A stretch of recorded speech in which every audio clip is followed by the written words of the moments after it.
A Zelda game without bosses is like a box of chocolates that's empty. You never know what you're gonna get because there's nothing in there. To continue my series explaining every boss in every Zelda game, in this video we'll focus on the bosses and mini-bosses of the darkest game in the Zelda franchise, Majora's Mask. But I do have a pretty hefty disclaimer to get through before we begin. See, the nature of Majora's Mask is questionable to say the least, and by that I mean the notion of whether or not the entire land of Termina and its subsequent inhabitants is real is perhaps one of the most debated things in the entire Zelda fandom. Because of this, I'm gonna completely wimp out and refrain from coming up with my own theory about Termina in this video for several reasons, one of which being that would take way too long, and instead I'm going to default to the official explanation located within the Hyrule Encyclopedia, which is that Termina in and of itself was created complete with its own moon when the Skull Kid donned the Majora's Mask out of the Skull Kid's corrupted and twisted memories of Hyrule. Now I know the elite theorists and lore masters out there listening to this are automatically cringing and rolling your eyes, and it may be debatable, but just hold your horses. It'll all make sense because I will explain what I believe happened in addition to what the encyclopedia tells us. Plus, there are several very good reasons to believe that the books are canon. For more information on that, check out this fantastic video on that exact topic by my good buddy Monster Maze. And thinking of Termina this way does explain a lot of the extremely odd happenings and tools and people and bosses that pop up in Majora's Mask from Ocarina of Time, but anyway, that's enough of that. The last thing I'll say is, spoiler alert, obviously. The bosses in Majora's Mask can be pretty much all grouped into one of three umbrella categories. Bosses that were corrupted by the power of the four giant masks, bosses that are the four giant masks, and of course the big bad Majora itself. So let's start with the first category of bosses that have their own reasons or were corrupted and work our way up the ladder. The first bosses you encounter in the game besides the Skull Kid / Majora's Mask themselves, which isn't really a boss fight, would be the two mini-bosses of the Woodfall Temple. The first of which is a Dynalphos. This is simply a monster that does appear multiple times in the game and across the franchise that's really more of a powerful species of monster than a notable boss. So really the explanation for it is the same as it would be for a Lizalfos or an Airalfos or even a Bokoblin. It serves the forces of darkness and somehow either found or created its own weapon and armor and wants nothing more than to make Link go to sleep in a permanent kind of way. The next mini-boss of the Woodfall Temple is yet another repeating enemy in the game, the Gecko, with 2 Ks. However, unlike the Dynalphos, the Gecko is actually not normally a bloodthirsty monster. It's actually a corrupted frog, which is otherwise harmless and kinda cute. When under the effects of corruption, the frog mutates into a more lizard-like form that walks on 2 legs and, you know, tries to kill Link. And both geckos in the game, this one and the one that appears later on in the Great Bay Temple, show signs of intelligence in that the first one runs away from Link and primarily attacks by riding on top of a killer turtle monster called a Snapper, and the second one encases itself in mad jelly, which acts like both a shield and a method of attacking Link. In either case, when defeated, the geckos don't die, but rather just devolve back to their original little frog bodies, so you don't have to feel too bad about it. As far as what dark power is responsible for corrupting them though, why, it would be none other than Majora itself, or more specifically the corresponding giant mask, but more on that later. The next natural boss encountered would be the Wizrobe, which is again a repeating mini-boss that pops up in the Snowhead Temple, and then again in the Castle of Icona, Stone Tower Temple, and the Secret Shrine. Most fans probably know that Wizrobes are not new enemies to the franchise, far from it actually, with their first appearance stemming from the first game and stretching to being included in 12 of the games in total. In each appearance, Wizrobes are always an intelligent species of humanoid creatures that are very proficient in magic, but the curious thing about them is that they tend to switch up their appearance quite a bit, from being more human looking in the original games to being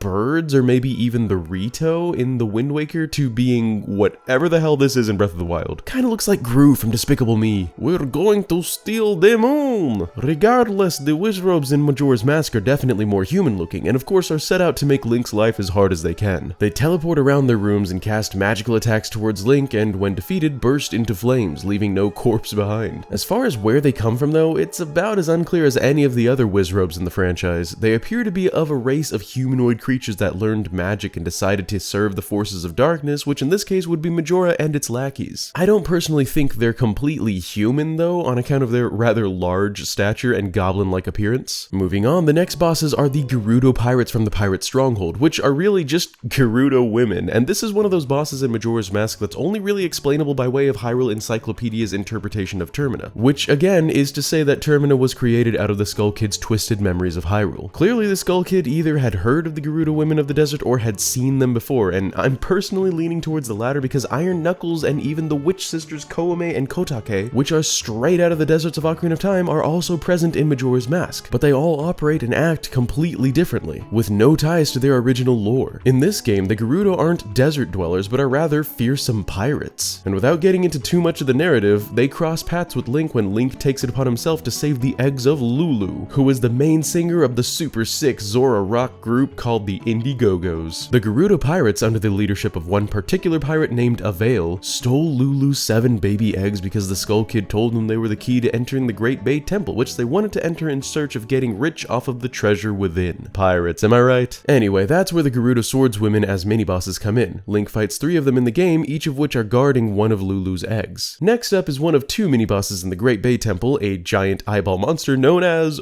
Wart. Wart also appears in the Secret Shrine, but there are reasons to believe that all the bosses in the Secret Shrine are actually duplicate bosses from the land of Termina, which would mean that in reality, there's only really one Wart. On the old Great Hyrule Encyclopedia that used to be an actual online resource hosted on the official Zelda.com, but has since been taken down for unknown reasons, Wart was said to have been a guardian of the Great Bay Temple at one point. It's unknown as to why Wart is no longer considered a guardian of the Great Bay Temple, but since it's a theme with the game as well as most Zelda games, I'll chalk it up to the corruption of the Great Bay Temple's corresponding giant mask. Next up is the fun stuff, the bosses of Icona. And by fun, I mean scary and depressing. To start, the entire land of Icona is that of a forgotten and barren wasteland that was once the mighty kingdom of Icona and became the location of countless wars and battles and bloodshed and just general unpleasantness. It's also currently experiencing a very particular plague, one that entails the countless dead soldiers and foreign assassins coming back to life. On the plus side, this makes explaining a large portion of its bosses easier, since said large portion of bosses in Icona Valley are the aforementioned undead. According to the undead king of Icona named Egos Du Icona, the undead are all awry and evil and restless because someone flung open the doors of the Stone Tower Temple, from which a dark wind blows. With all that being said, the first boss you face in Icona is the undead giant who served in Icona's army as its captain, known as Captain Kita, or Skull Kita, who upon being resurrected immediately challenges you to a race because he's got the need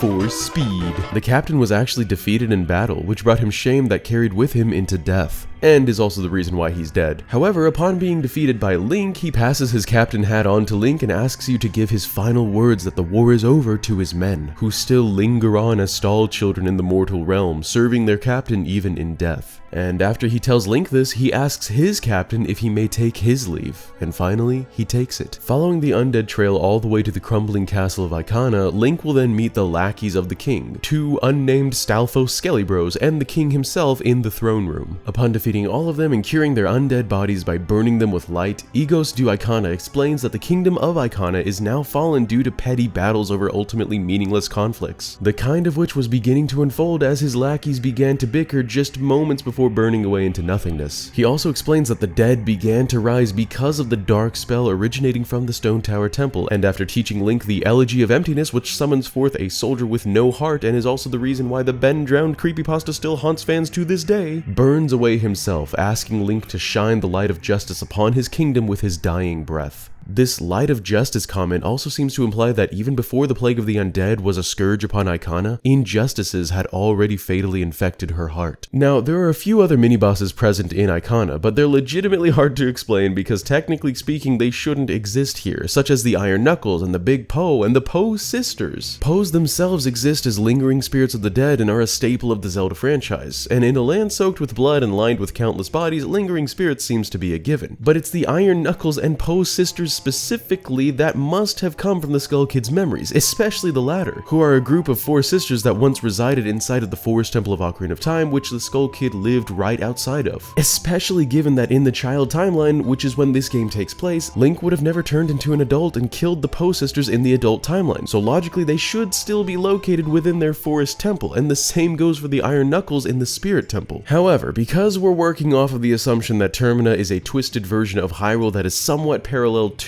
it, we are going to go with that explanation for the Iron Knuckles and Poe sisters and even Sharp and Flat present in Icona Valley. The final 2 bosses of this first category are the mini-bosses of the Stone Tower Temple itself, the first of which is the ZeldaMaster, the strongest and master of the Garo, who are present all over the land of Icona. The Garo are also undead, just like most of the other monsters in Icona, and are actually spies that hail from a country that was at war with Icona when it was alive. According to Pamela's father, who's a super smart scientist professor dude, the Garo may even be hollow underneath beneath their robes. And one of the reasons to believe this is that it is Garo law to destroy their own bodies upon death, leaving no corpse behind, something they still do even in their undeath. The fact that the Garo Master is here within the temple, and the fact that the Garo Master knows the secret of flipping the temple is strange, very strange, and actually leads me to believe that the Garo Master may have actually originated from the temple. See, Egos du Icona says pretty clearly that it's an impenetrable stronghold that hundreds of his soldiers could not topple. This implies that it's not his stronghold, not a creation of the kingdom of Icona. And since it does require some jumping to infiltrate, which the Garo ninjas are all too proficient at, perhaps the stone tower actually was the home of the Garo. But that's just a tiny little mini theory to explain the Garo Master. The next and final not main boss of the game would be none other than the one, the only, the creepy, the vague Gomez. Now this scythe-wielding boss hovers above the ground, covers itself in bats, and has a rather crazed expression on its face, and of course is one of the most unexplained beings in the history of the Zelda franchise, so that's awesome. The aforementioned Zelda.com encyclopedia that's no longer visible online once said that Gomez was a powerful vampire, which kind of sort of explains all the bats, although whether or not the old official Zelda website definition is canon is debatable. Either way though, I think that Gomez is most likely a creation of whoever cursed the land of Icona by throwing the doors to the stone tower temple open, and here's why. It's because thematically, everything about Gomez is dark. Gomez is surrounded by bats, which are nocturnal predators. Gomez itself is so dark that you can barely see any details of its body other than its eyes and gaping, smiling mouth. It also wields a giant reaper-like scythe, which is to represent death, and also goes hand in hand with darkness and is the antithesis of light and life. And since Icona Kingdom is said to be enshrouded in darkness that stems from the stone tower temple, it could be that Gomez himself is the incarnation of said darkness. In other words, Gomez is the curse that was placed upon Icona, the one that's making the dead come to life. But who made the curse, you ask? We'll get to that in a bit, but a cool little last detail I'll cover about Gomez is that his name in French is Le Faucheur, which means the Grim Reaper, and is also the French name of the Death Sword from Twilight Princess, both of which are bosses that wield giant bladed weapons and resemble the Grim Reaper. Perhaps their commonality is that they are both bringers of death, or rather, bringers of undeath. With all of the mini-bosses of the first category of the game out of the way, it's time to start focusing on the main bosses of the game, specifically the 4 giant masks that Majora created in order to capture the 4 giants of Termina, which are the 4 guardian deities of the land of Termina, which was once a land with only one country and no divisions or borders. Let's start off by briefly covering the story of the giants in case anybody doesn't know, or needs a refresher. The giants were not only the protectors of Termina, but were also the personal friends of the Skull Kid, perhaps even his only friends. Eventually though, the giants decided they wanted to sleep, I guess, and in doing so walked 100 steps north, south, east, and west, thus dividing the land into 4 quadrants and leaving the Skull Kid behind. This broke the Skull Kid's heart, and reportedly he then started to unleash his anger upon the people of Termina. And this is apparently long before the events of Majora's Mask. Eventually, the people called out to the giants to come to save them from this naughtiness, and they then told the Skull Kid to leave Termina or they will literally tear him apart. Yeesh, this broke the Skull Kid's heart even more, and then he returned, quote, to the heavens, where we can only assume he then met the 2 fairies in the Lost Woods and eventually stumbled across the Happy Mask Salesman, and then Link, and then the rest is history. Now, remember when I said at the start of this video that we're going with the encyclopedia's explanation of the creation of Termina? Well, we still are, but I also wanted to state that this history between the giants and the Skull Kid seemingly proves that Termina must have existed before the Skull Kid donned Majora's Mask, meaning Termina couldn't have been created by the mask, right? Well, yes and no. See, I think Termina already existed, and that it's a different world that exists somewhere deep below the land of Hyrule, and it's accessible via a portal located inside an old tree in the Lost Woods. And no, I'm not going to expand on that because Termina isn't the point of this video. I also believe that the Skull Kid found this world one day and began going there back and forth out of curiosity, eventually befriending the 4 giants before eventually being banished from there. However, the Skull Kid returns to Termina after obtaining the Majora's Mask, only this time his mind has begun to become quite altered due to the corruption of Majora's power. Either this or Majora really did create Termina when the Skull Kid donned the mask, it's just that the Skull Kid donned the mask some time ago, which I suppose is possible, but unlikely since the Happy Mask Salesman appears here in the child timeline. Either way, at some point he gets an idea, and that idea is revenge on the giants in the land of Termina itself. Now, I'll get into the entirety of the revenge plan more in the final section covering Majora, but as far as the giants are concerned, basically the 4 giant masks were created by the Skull Kid / Majora in order to trap the giants inside of them, transform transforming their physical bodies into monsters of the Skull Kid's design. One became Odolwa, the giant masked jungle warrior. One became Got, the giant mechanical goat monster. Another became Gyorg, the giant fish monster, and the last became Twinmold, the giant masked insects. The monsters were, in my opinion, none other than the giants themselves, who took on these forms upon their imprisonment. Kind of like the imprisoned from Skyward Sword, which is Demise's transformation into a giant avocado, with squishy toes, although it's unknown as to what made them transform into what they did specifically. Since the 4 giant masks eventually returned to Majora's side though, I can only assume that the masks and subsequent monsters were designed and created by Majora itself. Once trapped within the masks, the giants then became the scourges of the lands they swore to protect, each cursing their own respective quadrants of Termina. The southern giant became Odolwa of the Woodfall Temple and cursed the swamp into becoming toxic. The northern giant became Got of the Snowhead Temple and cursed the usually warm and balmy mountain into a fierce, unending blizzard. The western giant became Gyorg of the Great Bay Temple and plagued the waters with uneasy murkiness and caused the weather to become even hotter. And the eastern giant became Twinmold of the Stone Tower Temple and covered the land in darkness and undeath. Their corruption of the lands also led to the creation of several monsters and bosses that we already discussed, such as the geckos or Egos du Icana. But at the end of it all, after Link frees all of the giants from their evil mask shackles, we're left with one burning question. Why? Why did Majora specifically curse these giants into these specific monsters? It's finally time to talk about the ones that started it all, Majora and the Skull Kid. And here's another fair warning, buckle your seatbelts because this is about to get crazy. Most fans know by heart the story of the Skull Kid, a mischievous, childlike forest imp that donned an evil mask and acted out in probably the worst temper tantrum the world has ever seen. But the character that really gets people going is that of Majora. Where did it come from? Is it an it or was it a person at one point? And why is it now sealed inside a mask? Let us begin with what we know. According to the Happy Mask salesman, the Majora's Mask was created by an ancient tribe who used the mask for hexing rituals, which is another word for cursing or bewitching. So, you know, this ancient tribe was definitely not one of the good ones. However, that ancient tribe that used the mask for cursing others decided themselves that the mask was too powerful and could lead to too much catastrophe. So this hexing tribe sealed the mask away in the shadows. Interestingly, in the original Japanese version of the game, the Happy Mask salesman says that the original tribe was destroyed, and that there was in fact a calamity brought about by Majura's mask, and that, quote, our ancestors sealed it away. Our ancestors, as in his and Link's shared ancestors, which would be the Hylians themselves. It doesn't necessarily prove much, but it is interesting to think about. An unknown amount of time passes, and eventually the Happy Mask salesman gets his own hands on the mask, although we don't know how or when or even why he knew about the mask in the first place. Regardless, the Skull Kid eventually steals the mask from him and cue the events of the game. The Skull Kid then begins to undergo an evolution from harmless prankster to more serious prankster to then taking actual serious advances in his revenge plot, and decides to trap his old friends inside the giant masks, curse the land with numerous ailments, and finally bring the moon crashing into the face of the earth in order to destroy the world in defiance of the festival that celebrates the sun and the moon. Things so far are ultimately pretty easy to understand. Kid puts on mask, gets corrupted by mask, until the dark encounter with the Skull Kid atop the clock tower. See, once the Skull Kid's plot is stopped by way of the giants literally holding the moon in place, Majora's Mask detaches from the Skull Kid and proves for the first time that it is sentient, and this is where stuff gets super interesting. It then proceeds to call the Skull Kid a puppet and enters the moon itself, empowering it even more and continuing its downward descent to destroy the world. But wait, you might be thinking, I thought that was the Skull Kid's revenge plan. Why does Majora, who may have been created by ancient Hylians, want to destroy Termina? What does Termina have to do with Majora's Mask? The only thing that ties Majora's Mask to Termina and the giants is the Skull Kid himself. So here's my theory, and of course you're welcome to believe whichever one you'd like. Now I have two theories, one of which is the literal theory of what's happening here within the lore of the universe, and the other of which is the theory of the symbolism behind all of this, and how it makes sense on a meta scale. But let's start with the lore theory. When Link enters the moon, personally, I feel like he enters the mind of Majora. I mean, a limitless grassy field with a tree in it being inside the moon is probably metaphysical, you know, probably. There are also children running around wearing the 4 giant masks, with one sitting alone wearing Majora's mask itself. But the reason why the mind of Majora is so lonely feeling and the child wearing Majora's mask sits by themselves with nobody to play with is because that is a reflection of exactly what happened to the Skull Kid. It's what was inside the Skull Kid's heart and memories. And because the Skull Kid felt it, Majora now feels it. That's why the 4 giant mask children are free to play amongst themselves while the Skull Kid / Majora child sits alone. It's a perfect picture of Termina's history told from the perspective of the Skull Kid. But this fictional reality also shares the memory memories of Majora. That's why the kids look like the Happy Mask Salesman, and why they ask Link if he'll be a Happy Mask Salesman too, since Majora remembers the Happy Mask Salesman as the only individual in the past countless amount of years to pay attention to it. According to the old Miiverse website that again has since been taken down, the Happy Mask Salesman himself says that he's never met these children before, and that he doesn't think they're normal kids, and that he's pretty sure there's some figment created by the Majora's Mask. He even recognizes that they have the same hairstyle as him. So young, yet so stylish. But now we're left wondering, everything in this grassy field, all of the dialogue from these children, their appearances, the masks, it all stems from either the memories of the Skull Kid or the Majora's Mask itself, but why? Well, I believe it's because of the fact that Majora's Mask is now alive. But let me explain. See, the Majora's Mask, when worn, gives the user the power to make their wishes a reality. Much like the Triforce actually, but yet the opposite of it. See, the Triforce will grant the wish of its user, but will separate if its user is unbalanced, meaning the Triforce requires balance. Majora's Mask, on the other hand, creates imbalance. It corrupts, it takes the deepest, darkest parts within your mind and brings them to the surface, eventually making those dark thoughts worsen and completely take control. Think about it like the Venom symbiote and Spider-Man, but if the Venom symbiote also granted the wishes of Spider-Man. Now give that symbiote to an angry, emotionally distraught human being who has not yet figured out how to control their emotions, like a child or a Skull Kid. That in and of itself is a scary notion, but I think that the true horror is actually even worse. See, there's a reason why Majora's Mask initially wasn't alive, but it is now, and why it was so terrifying to the ancient tribe once they discovered its true nature. In my opinion, Majora's Mask darkens the wearer's heart because it feeds off of it. It grows from it, and eventually it becomes alive because of it and forms a literal incarnation of the darkness of its wearer's heart. Their darkest desires, their deepest hurts, their inescapable loneliness, and the culmination of all of their wrath. And that is the heartbreaking, deep, dark horror of Majora's Mask. It's why Majora pushed the dark thoughts and feelings within the Skull Kid to the surface. It's why Majora continued to enter the moon and pursue the same dark intentions given to it from the Skull Kid. It's why the moon area created by Majora is lonely and desolate. And it's why Majora itself is wild and childish and full of wrath like the Skull Kid and begins forming a veiny, organic body based off of these very emotions in front of our eyes. And we know this is the entire darkness of Majora because after defeating it, the evil has officially escaped the mask, proven by the Happy Mask Salesman. But one other aspect of the final fight that I don't have to explain, but I will anyway, because according to the Hyrule Historia is the canonical version of events, would be the fierce deity's mask that Link dons in order to transform into the fierce deity and kill Majora's Mask once and for all. The Japanese term for it is Kishin, which is used to refer to gods that have a righteous fury against the enemies of humanity. And according to Aonuma himself, the fierce deity mask is supposed to be the culmination of all the memories of Termina's people, their combined will, if you will. It seems to me that just like Majora's Mask is the incarnation of darkness of the Skull Kid's heart, the fierce deity is the incarnation of the righteous fury of humanity. Now, it's given to Link from inside the Majora Moon area from the child representing Majora itself, so that they can play good cop, bad cop before fighting, which is strange, but makes more sense when you look at the situation symbolically. And to explain the symbolism, let's start again with Majora's Mask. The deadly, heart-shaped ancient hexing mask is a picture of what happens if the dark and harmful will towards others inside our hearts is left unchecked, specifically with a focus on how angry and wrathful we can be in our childhood, when our emotions have yet to mature. And the masks that Link gives to the Moon Children that run around wanting nothing but to play games represents the different pieces of our childhoods, our imaginations, the games we would play. And when you give the final piece of your immaturity away, you receive the more grim and serious maturity of adulthood in return, which has the power to destroy even the darkest of childhood intentions or hurts. Because, after all, isn't the Skull Kid's wrath warranted? Wasn't he hurt by the giants, his closest friends? The problem is he went too far and wasn't mature enough to deal with it. So simply put, Majora's Mask, to me, among many things, is an allegory for growing up and overcoming and defeating the traumas of our childhood, the darkness we so often bring with us. But that's just my thoughts on the matter. Speaking of my thoughts though, this turned out to be the longest and most thought-intensive boss lore video yet, or at least it felt that way when I was researching it. If you enjoyed it or my efforts into making it, please consider leaving a like on the video and subscribe if you haven't already for much more to come. Seriously, you can always unsubscribe if you change your mind, so give it a shot. If you learned something new, or if I missed something, let me know in the comments below, and also let me know which game you'd like me to cover next. Honestly, I'm probably going to start up the series for the Metroid franchise pretty soon, so you're going to want to stick around for that. Huge thanks as always to my bandit crew, of which I have a few new names to announce. Say hello to Gemma F, Zach P, and Meme Supreme, all of which who joined joined up recently.